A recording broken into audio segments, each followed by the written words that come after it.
Hello and happy Friday, everyone. Hope everybody's having a great day. We have ourselves some pretty interesting news going on this Friday. We got a bunch of information about AMD now launching a 6950 XT, a 6850 XT, basically a 6X50 graphics refresh.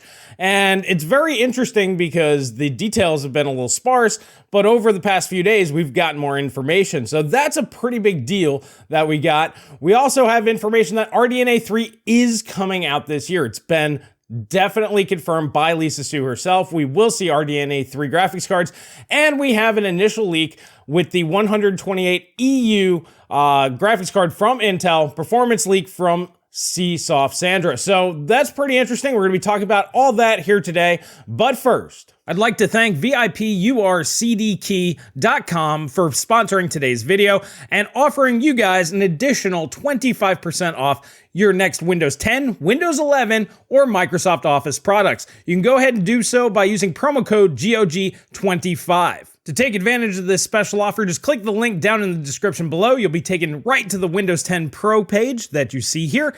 And it's as simple as clicking Buy Now. Go ahead and add in the promo code GOG25, hit Apply. You will see the discount applied right there. Go ahead and submit order. PayPal is my preferred choice for secure online purchasing, so I'm going to go ahead and use that. So after your order is processed, all you have to do is click View Keys and get instant access to your new product key. So once you have your product key, all you have to do is go to Search, type in Activate, hit Enter, go to Change Product Key, and paste your key code in. It's that simple, and you have full access to all of your Windows features. And as these are legitimate keys, these also work on Windows 11. I tested it myself personally, and you can install Windows 11 from the jump, and these key codes will also work there. You can also save the 25% off also on any of the Microsoft Office suite as well. So take advantage of this exclusive discount by clicking the link down in the description below and using promo code GOG25 here today. Alrighty guys, so we're gonna just jump right into it with the biggest news story of the week. This was the AMD RX 6X50X series by the end of Q2, beginning of Q3. So this was the initial rumor that we were gonna see these in like June, July sort of time frame.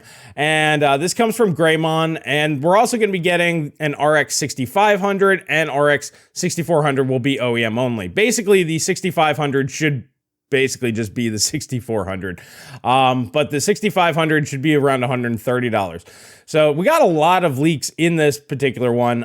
We can take a look at their chart here on video cards where they think these are going to land. Basically, the assumption is that it's still going to be Navi 21, just, you know, the same 80 CUs on the 6950, except the main difference is just faster memory going up to 18 gigabits per second.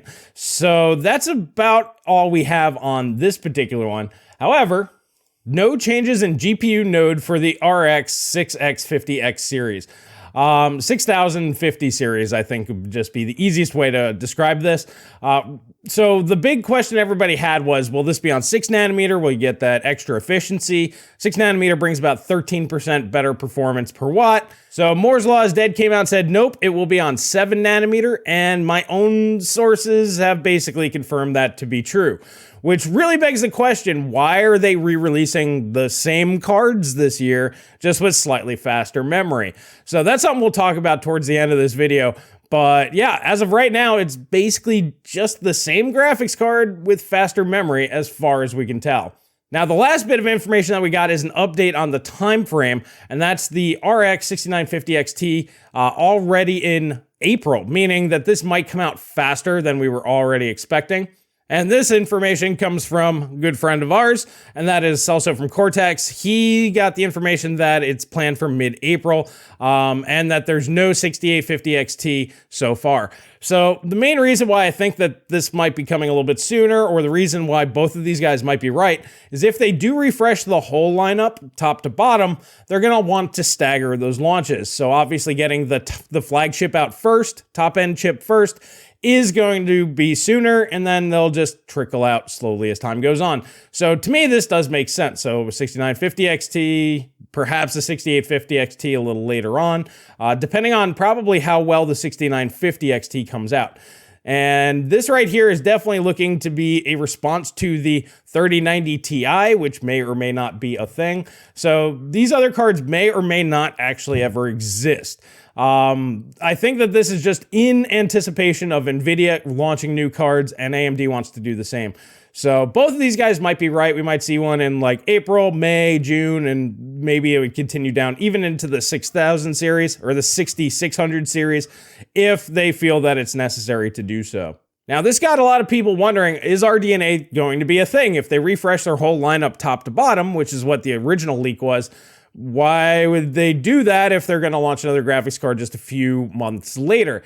Well, AMD does confirm that, yes, RDNA 3 is coming this year. So this adds just another layer to this whole very interesting situation that we have. And we can see that Dr. Lisa Su herself has said that Zen 4 and RDNA 3, they will be part of their growth for 2022. So she said that it's going to happen. She's in the position to know exactly what's going to happen. So this isn't even a leak. This just is the CEO of the company telling you, yes, it's coming. So that's fine. We were all expecting that. It's just a top to bottom refresh was kind of throwing things in the works. So we were a little confused about that. And the final bit of interesting GPU news that we have for the day, a battle of Intel DG2 128EU graphics cards. Essentially, they found leaked benchmarks for the mobile version versus the desktop version. And the desktop version, the A380 SKU, is up to 23% faster than the A370M. Now, this isn't shocking. Mobile chip slower than desktop variant is always the case. However, they found that the performance of both cards are around GTX 1650 series level. That doesn't make sense considering 23% is a whole tier difference in performance. So if the bottom chip is 1650 level, that means the top chip or the desktop chip would be closer to a 1650 Super if that's what they're trying to suggest here. The main thing is if you're getting basically RX 570, 580 level performance, which is essentially 1650 and 1660 Super, or 1650 Super level performance, on these cards, that's not bad because you also get support for hardware accelerated ray tracing and XeSS super resolution. So you get more features. So this might be a more appealing card than what we're getting from NVIDIA right now, which is still just GTX 1650s at these particular price points. Now, one could argue AMD's 6500 XT might be a better option, but let's be honest, this has a hardware encoder and will probably be cheaper. We'll have to wait and see on that one, but it's very interesting to see what Intel is going to do. We do know that Intel is the key player in this market right now to see what trajectory the GPU market goes in. So the better these cards are and the quicker they can get them out, the better it should be for us, hopefully. All right, so for the last little bit here, I just kind of want to give you my thoughts on AMD, like why they might be re-releasing their exact same cards on the exact same process, essentially just throwing on faster RAM. One, they could just be doing the 6950 XT as a response to the 3090 Ti. It's possible, but I don't really see why they would bother. Realistically, the 3090 Ti, if it comes out, I think NVIDIA may actually delay or scrap that card, but if it does come out, it's not going to be significantly faster than the 3090, and it's probably just going to be a very low unit SKU number. Now, maybe that's what they'll do with the 6950 XT and just sell it to the really crazy enthusiasts that are like, don't care about money, want the fastest AMD card, period. Okay, yeah, there is a market for that, and okay. But at the same time, if they do the top to bottom, completely refresh their whole lineup, essentially, what that says to me is that RDNA 3, yes, while it's coming, is going to be so expensive that it's not even going to be considered a new generation. It will be considered a whole nother class of graphics card, which that does make a lot of sense considering we're expecting up to 2.5 times more performance over something like a 6900 XT or RTX 3090. That's very significant. We're expecting this to be the largest graphics performance leap in history, mostly due to the fact that we're now going to MCM, so there's a lot of stuff that they can do with that, which makes sense that there's going to be new tiers of graphics cards at the upper echelon. So I would think that these cards, the refresh, will be for the mainstream, the average, basically anybody not wanting to spend over $1,000 on a graphics card and will never consider doing so. they'll have like, hey, look, we have this new-ish thing for you. So they still have an option for you guys around the holiday season. It's like, hey, we still have graphics cards for you guys, and then just bring out maybe 2 SKUs for the ultra elite in the $2,000 plus market. So those are the only things that make a whole lot of sense to me. One, it's basically just marketing. They want you to go, hey, do new reviews on our new product, basically get people hyped up again, as supply should be better by, within the next couple of months. AMD cards are in stock right now and prices are falling. So I think AMD knows that they should be able to meet their MSRPs. They can reset their MSRPs to numbers that they might actually be able to achieve. And like I said, these should actually be available to people. So it's both a good and a bad. But to me, I think that the indicator is that next generation graphics cards, there might be some price tags that most people are not going to be okay with. And they're just going to sell basically older technology to the average people. Like I said, the sub $1,000 market, which used to be the entire PC gaming market for graphics cards. But anyways, that's not the case anymore. But they have to have products for those guys because that's where the bulk of the sales are. They'll just sell older technology to those guys and then sell the new stuff to the extreme high end. I think that makes a lot of sense, especially since 5 nanometers is going to be much more expensive. And if they wait until next year when 5 nanometer prices may come down a bit, costs on other things might come down a bit, then they can produce the rest of the lineup. Then they have GPUs for next year as well. So they can launch GPUs pretty much constantly. And what really tells me that this might be the route that AMD wants to go is because that's what they've already been doing. If you look at the entire RDNA2 launch, we're coming up on a year and a half in, and they still haven't launched their whole lineup yet. So staggering launches over a long period of time allows them to keep older cards and older technology relevant and moving forward. Basically, they just need to keep satiating the high end while they're satiating the low end and kind of go at the same time. I think that's the trajectory that they might try to go. But ultimately, it really all comes down to Intel. Intel is the big X factor here because AMD and NVIDIA have these grand plans of what they want to do. They have a pretty good understanding of how each other is going to react to certain things in the market. Like NVIDIA probably knew AMD was going to come out with a faster card if they came out with a 3090 Ti. That's not a real surprise. However, if Intel comes in and goes, hey guys, we have these cards, they're at MSRP, and they're significantly faster than what their competition is offering at those price points, and let's say their drivers are halfway decent and everything's working out okay, this is going to scrap all the plans that these guys have, except for the super high end, because we know that Alchemist is not going to compete with even a 3090 or a 6900 XT. They're not shooting for that market yet. And if AMD has something that's way beyond that, it basically nullifies Intel's impact in that market, so they could charge whatever they want. However, on the mainstream stuff, they're not going to be able to get away with whatever they want, like they have been over the past year or so. So if Intel's basically flooding the market with cards at good prices and able to hold them there, everybody else is going to have to compete with Intel. So, for example, let's say they do have a 3070 class graphics card and they charge $399, and they're actually available at stores at $399.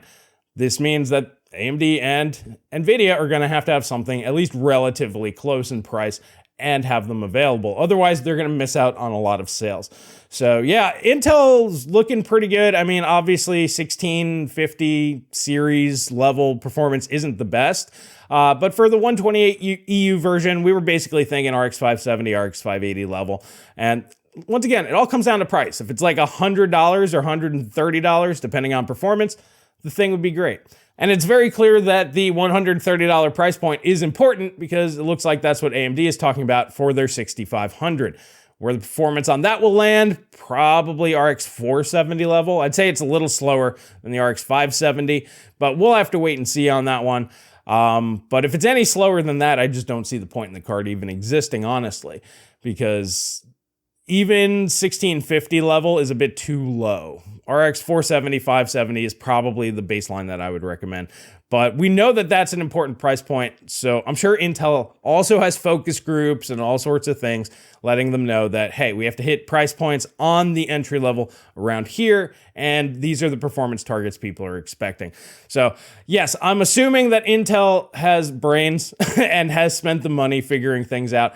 So I'm giving them the benefit of the doubt until they prove me otherwise. We will know here soon. Within 2 months, the cards should be out. Either that or they'll get pushed. And if that happens, they're going to be in real trouble and may just have to scrap Alchemist altogether on the desktop and just go straight to Battle Mage. But we'll see. I'm hoping everything works out. I want to know your thoughts down in the comment section below. What do you think AMD's game plan is with this 6050 series? Are they going to refresh the whole thing or just come out with one card?